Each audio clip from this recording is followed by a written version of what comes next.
Hey y'all, welcome to the Team LocoFit Roundtable, hosted by me, Laurin Conlon, owner of Team LocoFit.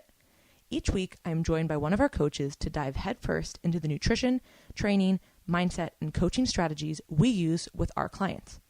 If you loved the show, please subscribe, leave us a review, tell a friend, you know the drill.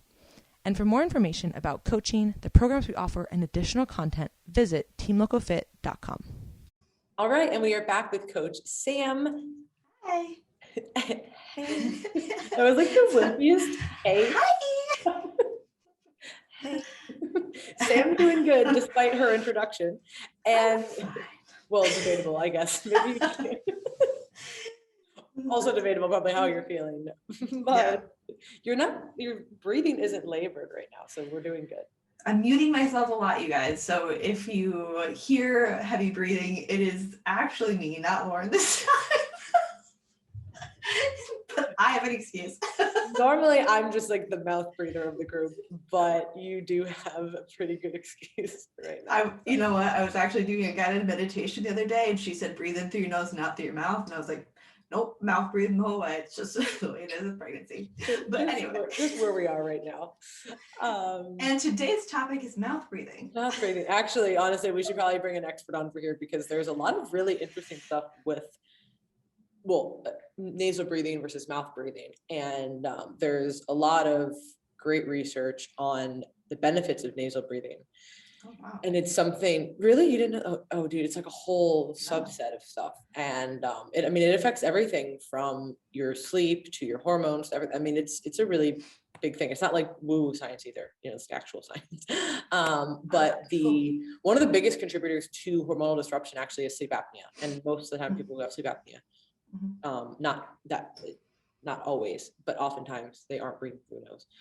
And I'm actually a terrible mouth breather, hence why you can hear me breathing, but I really don't breathe through my nose well, and I never have.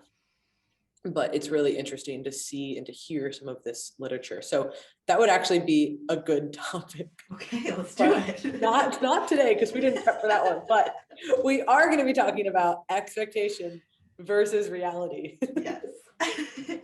Not taping our mouth shut, which is actually one of the protocols. Well, I'm not kidding. What? People tape their mouth shut to sleep, so that they nose breathe. You can obviously try it during, not like duct tape. I was gonna say I would literally die if you did that to me right now. Yeah, clearly a contraindication might be being pregnant, but yeah, I'm so surprised you haven't heard of this. Okay, anyway, another time. Expectation versus reality. So we want to talk first a little bit on, Sam's going to bring up some of the neurotransmitters that are involved with this, because dopamine actually is very heavily involved in this, which is super interesting.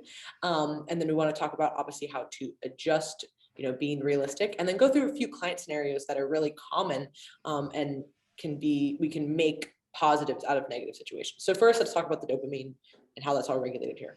Yeah. So expectations are super powerful in the neurological response that we have to any type of event or reward.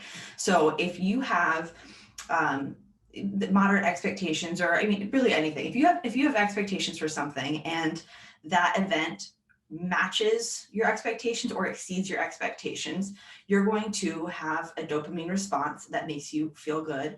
You're going to have increased dopamine, and that's going to not only help you feel good, but have you want to continue to feel good. However, if you have expectations for something and your expectations are not met, you actually can have your dopamine levels fall, which can have the opposite effect and make you feel sad or disappointed. And then even if you still got some kind of reward, but it wasn't to your expectation, you're probably not going to feel happy about that reward. You're going to feel more disappointed than not. And so when we look at expectations on the whole, it can be a really interesting conversation, because I'm sure we've all heard that, no expectations, you're always happy, don't set expectations and then everything's a reward and everything's great. However, we're human beings and we set expectations for literally everything. You're sitting at a red light and you expect it to turn green and then somebody else gets a green light. You're going to have that expectation and you're going to be disappointed when that doesn't happen, or you'll be stoked when I didn't expect the light to turn green and then it did. But you're going to have an expectation in any given situation. So the same is to be true about coaching and the client relationship. Especially if you're a client, you're going to come to a coach with certain expectations for what am I going to get out of this? And as a coach and as a client, it's more about managing how we set our expectations and then managing expectations as we go, as opposed to not having them at all, or just making sure we set the bar really low. So, which, I mean, I guess is a strategy you could take, but there are a lot Number of one coaching strategy is setting the bar so low that you're always pleased. Yeah, that's definitely. I'm going to change the website right now, guys. That's what it's going to say on the cover page of the website, homepage. Your bar is so low that our coaching will be great. Don't expect much from us, but be excited about whatever you get. No, you just want to regulate your dopamine. All right, it's good for you. Okay. Yeah, it's all just mind games. That's all we're playing.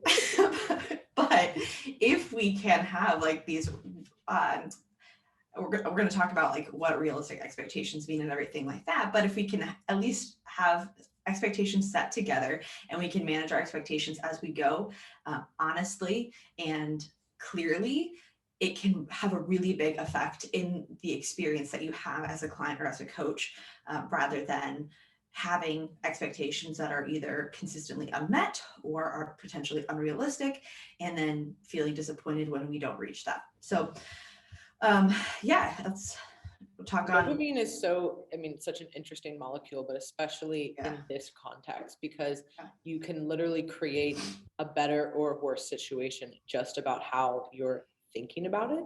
Mm-hmm. And so dopamine, not only, people always think of it as like the feel good kind of transmitter, which it partly is, but it's also like the seeking and like the desire like molecule, because you're not just like, oh, I want, like, this makes me feel good. Like you're also like it's like the pursuit of it is also part of what like dopamine is regulated by.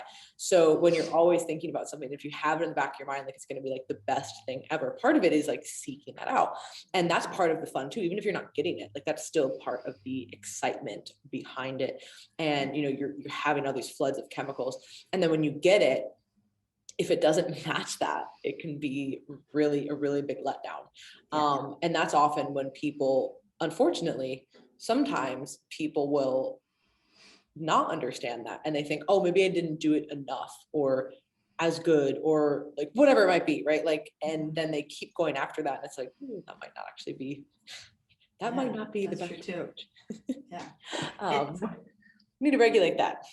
Yeah. And we've all been in that situation where we've had something we've been looking forward to so much, and then it doesn't live up to our expectations, and we're devastated. And it's like, or not even devastated, but just, I think we've all said like, it wasn't what I expected. Like I think we've all had that response to something. It's like, how was it? It wasn't what I expected. And that is that dopamine response, not living up to what you wanted. But then we've also had those times where, and this is for me, this is so opposite of you, Lauren, being that I'm more introvert. I'm a blend, but I don't like social situations. I'm not someone who thrives in large group settings anymore. And so I never want to go, but then I always enjoy myself because I have such low expectations that when I'm there, I'm like, oh my God, that was so fun. No, it's also because it is fun to be social, and I don't care. I hear this all the time from people who are introverted, and the difference of people who are introverted versus extroverted is not that they don't like social interaction. It's that they might need to modify like the type of interaction that they like, or they might need to modify what they do afterwards. But every human being on the planet thrives with social connection. And when we don't have that, things tend to get really out of whack.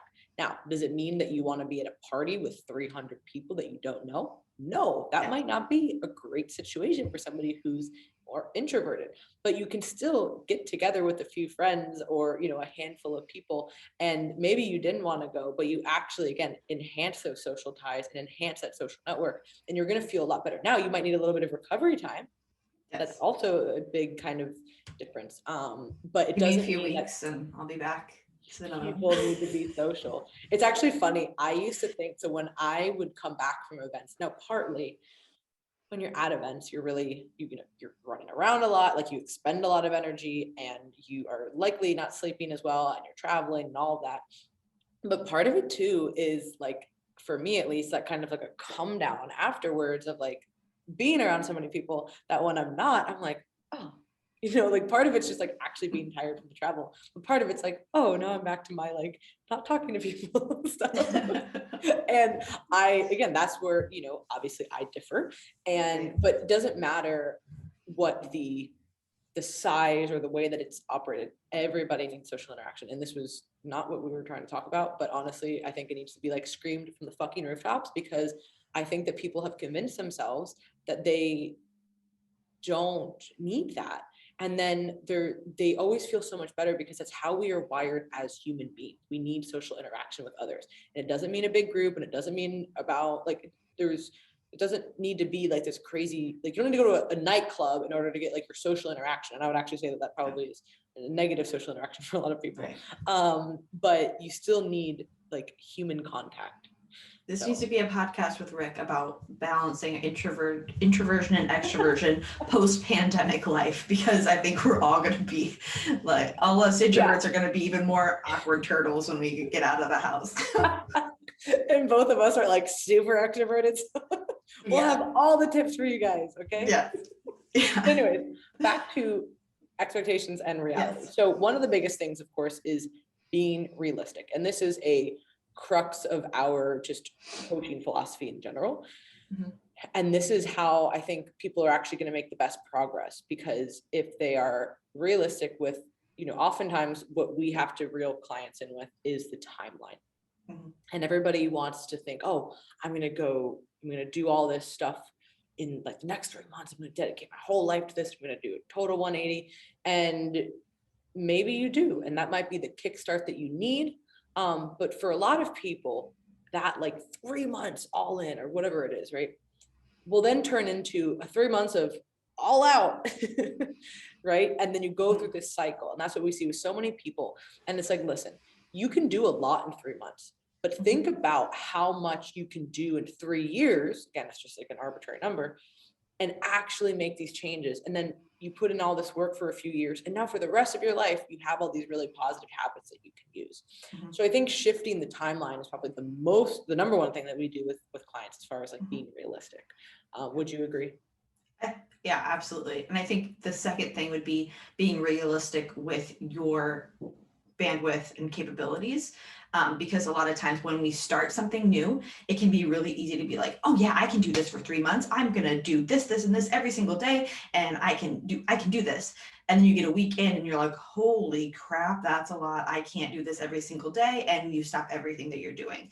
And so being realistic with yourself and what you can expect from yourself to say, okay, I don't think I can track my food every single day. I just don't think I have that bandwidth. I don't see myself being willing to do that, but I can do it 6 days and then I could try to be moderate another day. Or could I have an untracked meal each week? And that's something that I think I could adhere to then. But being able to be realistic with yourself, same thing with workouts. A lot of people will start a program and be like, I'm going to work out 7 days a week. I'm going to get up at 5 a.m. every day, even on Sunday. And then Tuesday rolls around and they're like, that sucked. I'm done.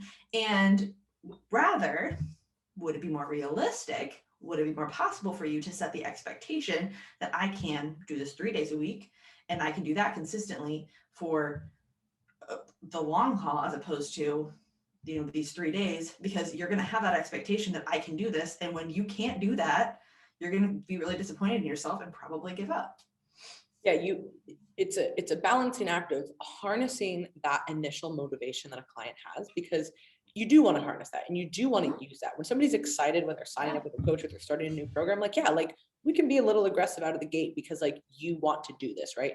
But we can't be so aggressive that you can't sustain it. So if you're not training at all and you're like, yeah, 6 days a week, 5 a.m., not happening. Why don't we do 3 days? And then if you want, here's a 4th day that you can add if it works out for your schedule.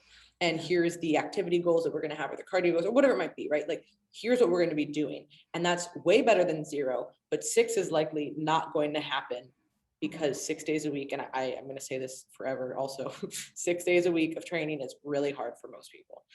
It really doesn't leave, obviously, much room for anything to come up, because there's only one off day, nor is it really necessary for most goals. Of course, if you have a very specific athletic endeavor, you're going to be training a lot. But for most people, you don't need to train that much in order to see progress. And I think a lot of it is, again, kind of shifting that expectation for clients, and shifting what that actually means, what that actually looks like. And even on our initial application, it's like, how many days a week can you train? Like, what is actually realistic for you, or something along those lines. Like, it's like, what can you actually do? Not what you want to do, what can you do? Because everybody wants to do stuff, and everybody sets those goals.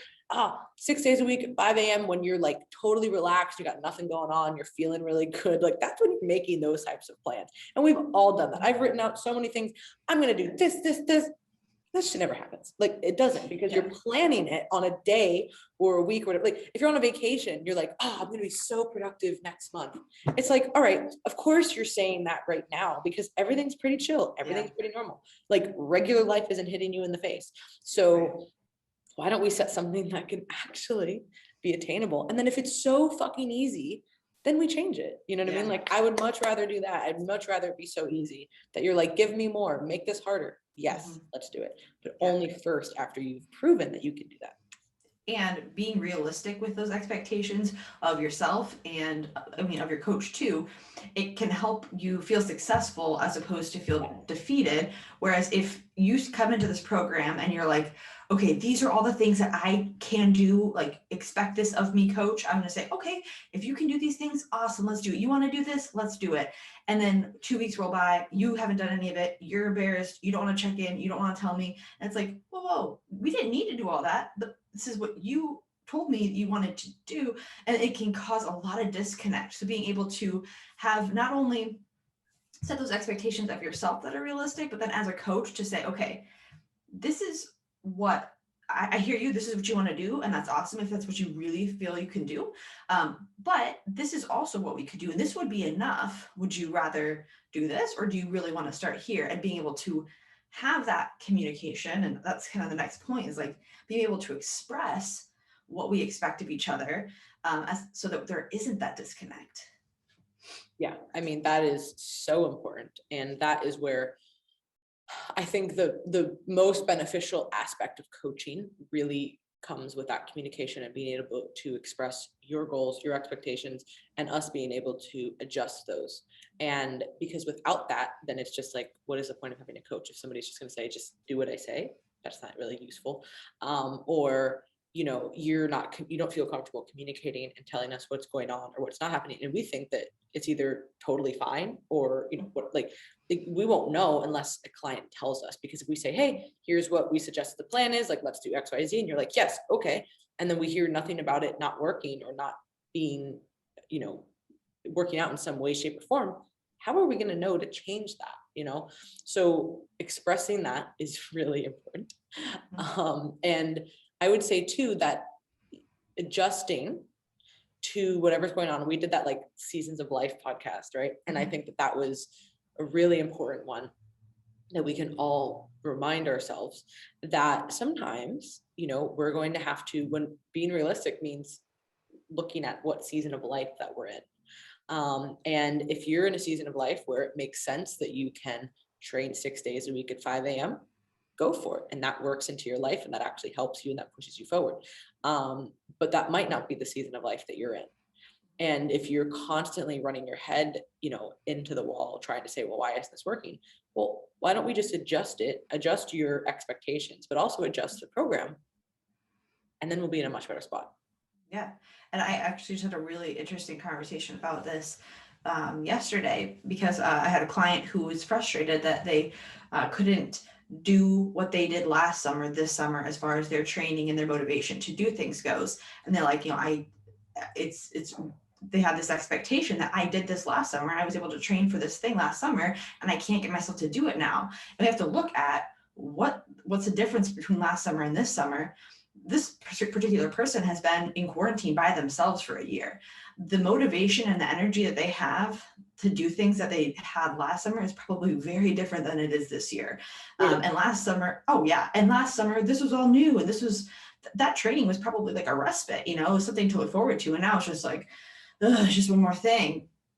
And so we have to look at, okay, just because you could do this then, that's awesome, might not mean you can do it now. And holding yourself to the same expectation of yourself can be really damaging to the way that you're feeling about your progress. Because if we change that metric, we change that gauge, it's like, okay, well, you might not be able to do it at this level, but what if we do it at this level? Well, then you probably could be successful there, For sure. And that really speaks to one of the situations you wanted to bring up, which is so common, is say somebody's going on a vacation. And this doesn't just have to be in a vacation setting, but we'll just use this as an example. So say somebody's going on a vacation, and I'll let you paint the whole picture, but essentially there's a few options that we can have people do. One, obviously, if they go on a trip, they can either follow the plan that they've been following. Two, there can be some modifications to that plan, or there can be the total fuck it, it's a vacation plan, which is not really a plan, but those are the three options. So explain what this client was going through, and then kind of how we're going to adjust technically. Yeah. Well, this client had, we've been having some great progress, and it was, and this has actually happened several times very recently with several different clients. So it's really, and I think a lot of people are going to have this situation come up more as we start to travel more again, thank God. But it was, okay, I'm going to stick to these guidelines, and I'm going to continue to track and continue to do these things while I'm on vacation so that I can maintain where I am now with as little backtracking as I can. And then as vacation got closer, it was, I really don't want to track. And so this is what I'm going to do instead, these specific behaviors. And another person, same kind of situation, going on a trip, decided that same thing. Like, I'm going to go, but I'm going to have a couple untracked meals. In both scenarios, both are fine, especially because this is your life. You got to do what you want to do. However, we need to lay out, what can we expect when you come back from that? Because there's a big difference if I say, yeah, go ahead, do it, go untracked for a week, come back, it's not going to make a dent. You're going to be right where you were. You might even lose 2 pounds. Go for it. And then you come back and you're up 3 pounds on the scale. That's going to be so devastating, as opposed to if I say, yeah, go, that's fine, have fun, enjoy, embrace your decision. But just know when you come back, we might see a little bit of weight gain. We might not, but we might. And just know that is something that could happen. And we can deal with that when that happens. They're going to come back with that expectation when they step on the scale that, okay, scale might go up. And then if it does, it's a lot less devastating than if you step on the scale. And this is something that we can talk about later too, but if they step on the scale and it's, they're expecting it to be down and it's up, that's going to hurt a lot worse. But I'm not doing you any favors by giving you these unrealistic expectations. Again, it's going to just cause more pain to say, this is what could happen, and be completely unrealistic about it, as opposed to being honest and saying, this is what you can truly expect. Yeah. And ultimately, we don't have a crystal ball. We don't know how a client is going to respond or not. There's so many things that are influenced there. But the most important part that Sam mentioned that was so great was that we're laying out, hey, here's what could happen, so that you're not surprised. Because again, when you have the expectation and then you're let down, that is much worse than when you say, all right, my expectation is this could happen. And if it does, all right, we move forward. We have a plan to move forward. This isn't a shock, right? If you had told your client, yeah, just come back, it'll be totally fine, and then they're up and they were expecting to be down, it's not that the scale is devastating either way. It's that internalization of, oh, my expectation was that I was going to maintain this, and Sam said that, and she never told me that this would happen, and what am I going to, that's where that happens. So instead it's like, hey, your vacation, we want you within obviously reason for, whatever your goals are or whatever you want to do. Go have fun, go do this, go do XYZ. When you do XYZ, here's what could happen. And everything in life has consequences, good and bad. Everything does. And we just have to be aware of those things. And what I see happen, that's the most detrimental in my opinion, is when somebody doesn't understand or doesn't have that expectations set. And then they go and they say, you know what, I'm really not feeling this. I'm really not feeling staying on top of my diet. I'm just gonna eat whatever I want because I deserve it and because this, that, whatever. And you justify all these things in your mind. And then that's when you have the fuck it vacation. And that is very different mentally than if we have a conversation with a client before and say, you know what, you have all this knowledge of nutrition and, you know, mindset around food and training and exercise and all this stuff. You have all these habits laid down. You know what to do. You know how you can exercise that education or not, but that is your choice. Very different now how somebody's responding when they are given the choice. You know what? I know what I could do or could not do. I'm making the choice. I'm owning up to it. Cool. Versus, yeah, I'll stay on plan, coach. That's what I want. I really want to do that. And then you get there and you're like, whatever, 2 drinks in, you're hitting up the buffet 3 times and you're drinking pina coladas the rest of the trip. If you want to do that, it's very different mentally. If you were to do that the same calories are very different mentally when you are saying, this is my choice and this is what I want to do versus saying, oh, I'm just going to go off the deep end because fuck it, it's a vacation. Very different. And so it's not a conversation of whether we want somebody to have or not have something. It's how are you mentally preparing for this? Because the after effect of that is just much more damaging to people. Even for a few weeks, it can be hard to kind of rein that in because you feel like a failure when you shouldn't. It was your choice and you need to own up to that choice. Yeah. And there's a siren going off. I don't know why, but is it like snowing again? Like no, that was 2 days ago, April 12th, I believe that was snow all day. But anyway, that goes back to the setting expectations for yourself too, setting realistic expectations and having that conversation with the client. Okay, you want to go on vacation, you want to track, awesome. Is that something that you're going to still want to do on day 3 when you've been there for forever? And now my dog is howling with the sirens. Enjoy, everyone. But those expectations are going to change based on being in that situation. So we need to be able to talk through that and say, okay, let's see what that actually looks like. What will that actually look like on day 3? Are you going to continue on to do that? And what happens if you don't? And what would be the outcome? Exactly. And that is often the most important part, is just having those conversations up front. And sometimes, you know, this is hard when you've just started working with somebody, right? Because you maybe don't know how they're going to respond or whatever. So sometimes it's like, all right, here's like a basic general guidelines of like what we think we can do, what we'd suggest, et cetera, et cetera. And then obviously and then you can adjust afterwards for future events or vacations or whatever. But if you've worked with a client before, it can generally be a little bit easier because we can use those past experiences to kind of guide the next ones. So a really common one that I find too is when people are with family or friends that they haven't seen in a while or something, there's something just about going home. I don't know what it is that makes people want to eat more. And I don't know if it's just like a comfort thing or if it's because when you're going home and you're visiting your family or whatever it might be, like you haven't, seen them in a long time and it's like this comforting thing. And it's like, whatever it might be. There's something going on there because this happens to me. This happens to clients. I'm sure this happens to you too. So oftentimes in that situation, especially if somebody like hasn't seen their family or their friends in a while, it can feel almost like, oh, I have to say yes to this, even when they don't maybe want to. And that's where we have to use those cues to say, all right, there's going to be times where we say, okay, yes, these are the meals we want to go and we want to eat and we want to go, not track them and do all this stuff.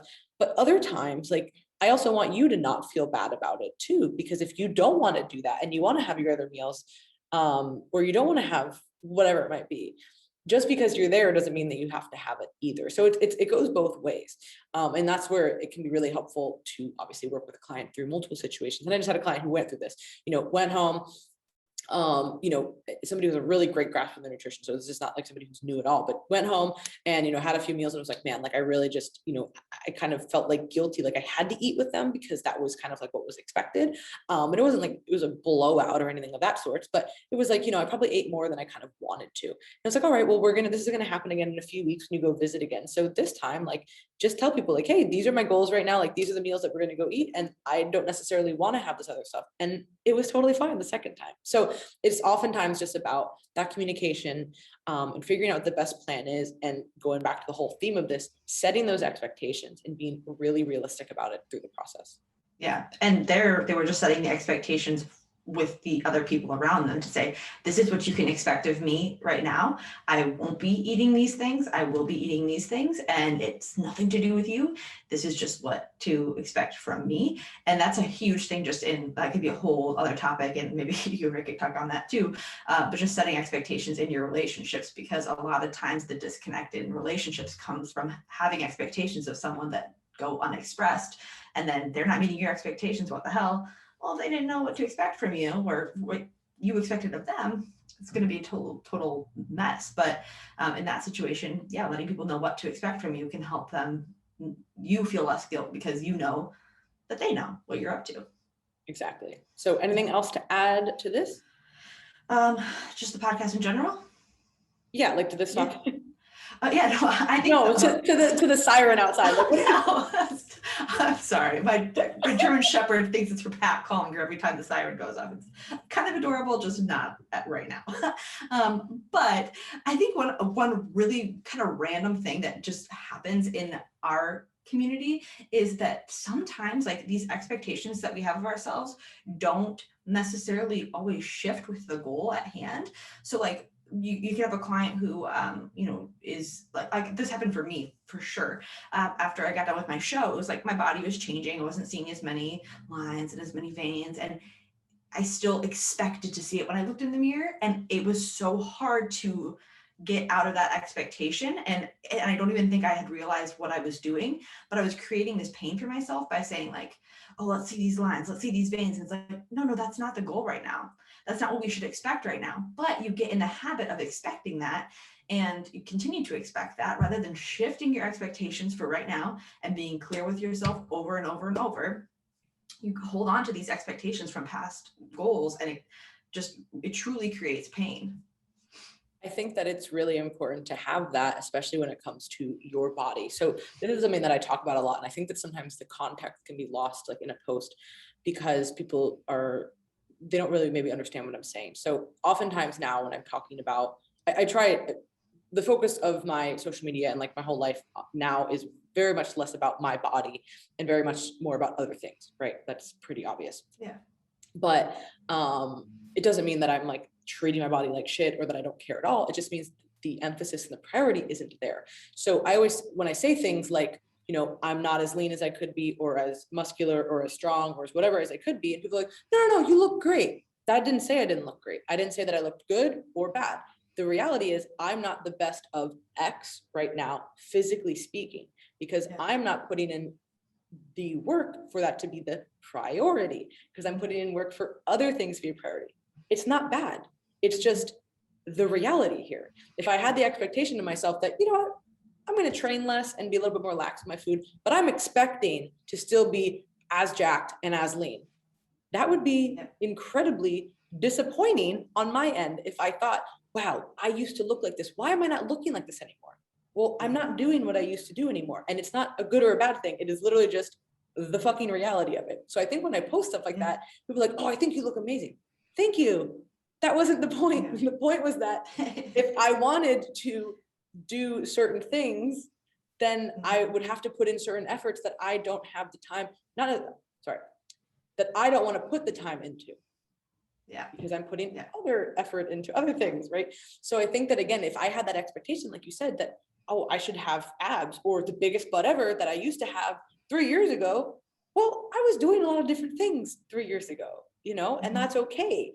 And you can look at that and go, all right, well, I have the tools if I want to get back there that I could do that. But I also know that the work that's involved there, and it's not about being lazy or, like I said, not taking care of myself, but it's about my emphasis is on other things. And when I decide that I want to do that, I have to make that a priority. And I have that expectation of what is involved there. I can't just wing it all the time. I have to be a little bit more structured, and that's cool. And I can do that if I want, but I don't want to right now, right? So it's one of those things that you just have to, again, set that expectation within yourself. And it's not about a good or a bad thing. It's not right or wrong what you choose to focus on. Well, I guess if it's disorder, that could be a potentially wrong pathway, but you guys know what I'm talking about. Like, your choice on what you want to focus on is not right or wrong. It is just, hey, here's the reality. And same thing if somebody has the goal of, I want to get super, super shredded right now, and they're not in the position. Well, the reality is you're not in the position. Doesn't mean we can't do that, but it's going to be down the line. So that's where, again, that realistic aspect comes in. And I think a lot of people need that in the industry, because there's way too much. Yeah, you can do it. Like, we can do it together. Like, I can get you there. No, you can't. You're not magic, right? And I don't care what calorie deficit, how much fucking cardio, all the drugs in the world. That is not something that is sustainable for people. And it doesn't mean that they can't reach those goals, but you promising them that they're going to reach it in 8, 12, 16 weeks or whatever the hell you're saying is not useful. And it's usually harmful because it traps people in this, I have this big expectation and now I'm let down and now I'm disappointed. And now I'm internalizing that disappointment, where I think that it's me when it really was the method. And you're probably going to go off in the completely opposite direction. And I love what you said too about like, this is just the reality right now, like that it might not happen right now. And that is where I think the power of putting expectations aside to acceptance is one of the most powerful things you can do, is recognizing that, okay, this was my expectation. This is what the reality is. What is, and it's so cliche, but it's so cliche for a reason, that it is what it is, because it is what it is. If you are sitting there saying, I want this right now, and I want to look like this right now, but I don't, what good does it do to sit there and look at yourself in the mirror and say, God, why don't you have veins right now? Why don't you have veins right now? You don't have veins right now. What do you need to do to get them? What do you need to do, or whatever it is that you're working towards? That was just an example, but it's an example a lot of people resonate with, though, because people will say, oh, you said before, I used to look like this. I used to do this. I've deadlifted 300 pounds before. Could I deadlift 300 pounds right now? Fuck no. Doesn't mean. And you're not sitting there beating yourself up for it, because it's not the reality right now. And what is. And so in any point in your journey, you can have expectations for where you want to go, but let them be those expectations and work towards them. But don't beat yourself up if your expectations don't align with reality right now. Be okay with where you are, and then use that to get you where you want to be, as opposed to being so mad at yourself for not being where you expected yourself to be. And this goes for life in general, man. Like, could get into a whole philosophical thing about where you should be in life. You are where you are, and use that to move you forward. Don't sit there and hold yourself to your expectations over your reality. Yeah, that is the perfect place to end it. So we're going to stop there. I really think this was an impactful episode. And I think no matter where you are in your journey, regardless of what goals that you have, this is something that affects every single person, and not just within the fitness space, but just with the rest of your life, like you said. So hopefully this was helpful for you guys. As always, thank you so much for tuning in. If you want to check out the other episodes, you can go to teamlocofit.com. You can listen to all of our episodes there. You can check out some of the great articles we've written, and you can also apply for coaching. So thank you guys so much, and I'll talk to you next time. Bye.